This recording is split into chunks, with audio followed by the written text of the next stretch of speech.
ఎవరో వస్తారని ఏదో చేస్తారని ఎదురు చూడలేదు. పర్యావరణ పరిరక్షణ, ప్లాస్టిక్ నిషేధం, చెట్ల పెంపకమే లక్ష్యంగా పెట్టుకున్నారు. పచ్చని చెట్లే ప్రగతికి మెట్లుగా భావించిన ఆ కాలనీ ప్రజలు పరిసరాలను శుభ్రం చేసుకుంటున్నారు. నగరంలో గ్రామీణ వాతావరణాన్ని గుర్తుకు తెస్తున్న ఓ కాలనీపై స్పెషల్ స్టోరీ.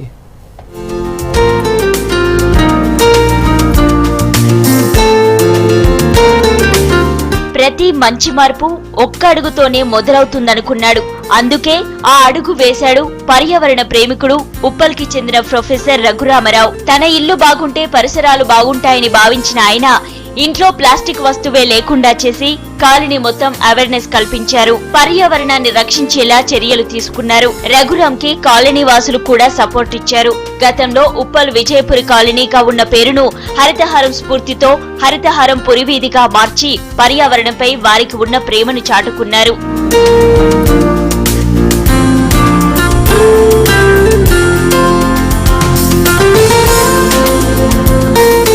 ఉస్మానియా యూనివర్సిటీలో ప్రొఫెసర్ గా పనిచేస్తున్న రఘురామరావు 6 ఏళ్ల కిందట ప్లాస్టిక్ తిని ఓ ఆవు చనిపోవడం చూసి చలించిపోయారు. అప్పుడే ప్లాస్టిక్ పై యుద్ధం చేయాలని నిర్ణయించుకున్నారు. ప్రభుత్వం చేపట్టిన హరితహారం స్ఫూర్తితో కాలనీ అంతటా మొక్కలు నాటి ప్లాస్టిక్ వాడకాన్ని తగ్గించేలా చర్యలు తీసుకుంటున్నామని చెబుతున్నారు.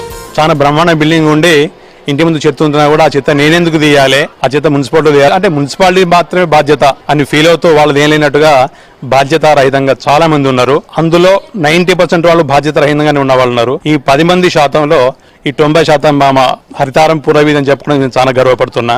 మనం శుభ్రంగా ఉండాలి, మన ఏరియా శుభ్రంగా ఉండాలి, అందరం శుభ్రంగా ఉండాలి అన్న ఉద్దేశంతో మన వీధిని మనమే శుభ్రం చేసుకుందాం అని చెప్పి ఒక కార్యక్రమంలో వీళ్ళందరినీ భాగస్వామ్యం చేయడం జరిగింది. ప్రతి ఆదివారం మార్నింగ్ 7:30 to 8:30 ఖచ్చితంగా ఇక్కడ వాళ్ళందరం కలిసి ప్రతి వారు ఇంటికి వచ్చి చీపురు పట్టుకొని ఖచ్చితంగా పని చేయాల్సిందే. ప్లాస్టిక్ రహితంగా ఉండాలని చెప్పి అనుకోవడం జరిగింది.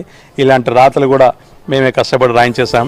రఘురామరావు వెంట మేము సైతం అంటూ ముందుకు కదులుతున్నారు కాలనీ వాసులు.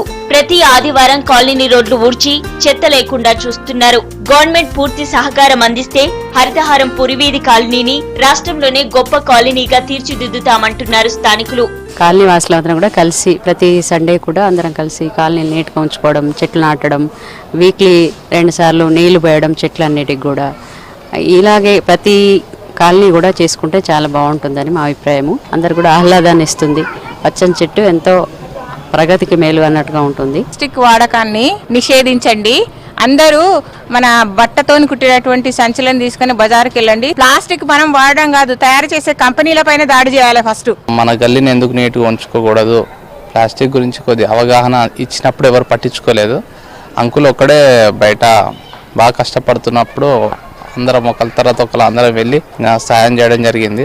అంటే మా గల్లీయే కదా మార్చుకుందాం అని చెప్పేస్తే అప్పుడు ఈ గల్లీలో చెట్లు ఏం లేకుండే మళ్ళీ అన్ని చెట్లు ఒక్కొక్కటి తెచ్చుకొని పెడుతుండే వాళ్ళము.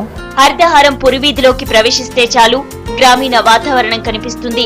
మొక్కలతో పర్యావరణాన్ని రక్షిస్తే కలిగే ప్రయోజనాలపై కొటేషన్స్ ప్రతి ఇంటిపైన కనిపిస్తాయి. ఈ కాలనీని ఆదర్శంగా తీసుకుంటే తెలంగాణ గ్రీన్ తెలంగాణగా మారే అవకాశం ఉంది. స్వచ్ఛ భారత్ స్వచ్ఛ హైదరాబాద్ లో మేము సైతం అంటున్నారు హైదరాబాద్ ఉప్పల్కు చెందిన హరితహారం పురవీధి వాసులు. పరిశుభ్రతలో పరమాత్ముడు ఉంటాడని భావించిన వీరు కాలనీ మొత్తం క్లీన్ గా ఉంచుతూ హైదరాబాద్ ప్రజలతో పాటు దేశ ప్రజలందరికీ ఆదర్శంగా నిలుస్తున్నారు. కెమెరా పర్సన్ శ్రీనివాస్తో విజయ్, V6 న్యూస్, హైదరాబాద్.